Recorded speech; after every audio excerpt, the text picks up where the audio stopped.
The victim. Everyone has their own definition of love.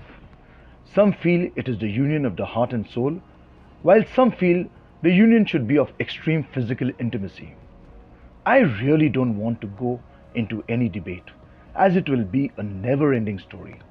Good morning, folks, and welcome to the 15th station we have so far reached in our journey of love. Sunil had always dreamt of going to the city and realizing his dream. Now you must be thinking what dream I'm talking about. His dream was to join NIIT, become a computer professional, and then venture abroad.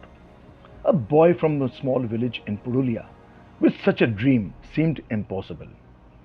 But miracles in the form of opportunities always happen for aspiring people. It so happened that Mahesh, his cousin working in Kolkata, had come to the village for the weekend. When he heard about Sunil and his dreams, he very willingly stretched out his hand to help. You can come and stay with me.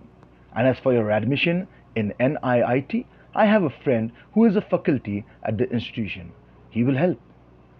Joys knew no bounds, and the very next week, Sunil stood in front of the Victoria Memorial exclaiming, "Wow, what a masterpiece!" Now, Mahesh was a paying guest, living in a family apartment in Garia. The room was quite big enough to accommodate another bed. The apartment in which he lived belonged to the Kormukars, a family of four. They lived on the top floor while Mahesh and Sunil on the ground floor. A very respectable family. Father, mother, a young daughter of 16 and a daughter-in-law who had recently become a widow just 2 years after her marriage. Days were passing happily when suddenly Mahesh had to leave the apartment as he had got an opportunity to work abroad. Sunil was left alone.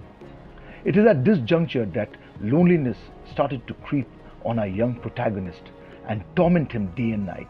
He would secretly look at Payal, the young daughter of the Kormakars.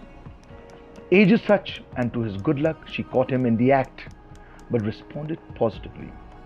The loss of her husband, just 2 years after marriage, had a devastating effect on Sunita, the daughter-in-law of the Kormakars, and she craved for love. Sunil, Sunil, how handsome he is and how strong. I just want to surrender myself to him, she muttered to herself. Many a time in the late evenings, she walked into his room, drawing him close to her, trying to seduce him physically. It was a dilemma for the young man. He feared to share this with Payal in fear of losing him. Then came that fateful night. It was on the stroke of midnight that he heard a knock on his door. Very sleepily, he opened the door to get the shock of his life. There stood Sunita, totally drenched. Her sensuality was too much for a man to restrain. The next morning, Sunil was on the train heading back home. The flashback of that night still haunts him. Sometimes he feels he should not have left. That lacunae still devours him. The love of Payal seems to have been uprooted and thrown away into no existence. Friends, what is love? Send in your responses in the comment column. Please share and subscribe. See you on next Sunday with another story. Goodbye.